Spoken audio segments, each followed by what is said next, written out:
গতকালকে ফোনে দেখছিলাম যে ছেটা রুটি আর হাঁসের মাংস খেতে নাকি খুবই ভালো লাগে। তো আমি আগে কখনো ট্রাই করিনি, তাই আজকে ভাবলাম বাড়িতে তো চালের গুঁড়ো রয়েছে আর গতকালকে রাত্রেবেলা করেছিলাম চিকেন, তো সেটাও কিছুটা রয়ে গেছে, তাই ভাবলাম আজকে ছেটা রুটি বানানো যাক। তো প্রথমে এখানে আমি চালের গুঁড়ো, নুন আর জল দিয়ে ব্যাটারটা তৈরি করে নিয়েছি। আমি কিন্তু ফার্স্ট টাইম ট্রাই করছি এটা, তো কেমন হবে আমি জানি না।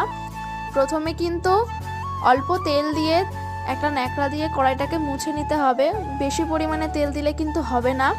তারপর যে চালের গুঁড়োটা গুলিয়ে রেখেছিলাম সেটা কিন্তু হাত দিয়ে ছিটিয়ে ছিটিয়ে দিতে হবে। অল্প আঁচে ঢাকা দিয়ে কিন্তু এই রুটিটা বানাতে হবে। আমি যেহেতু প্রথমবার আজকে ট্রাই করেছি, কিন্তু এতটা ভালো হবে আমি কিন্তু জানতাম না। বাড়িতে চিকেন ছিল আর সাথে ছেটা রুটি বানিয়েছিলাম, দারুণ হয়েছিল খেতে। আমি তো এই প্রথমবার খেলাম, তোমরা বাড়িতে বানিয়ে দেখো, খুব ভালো লাগবে।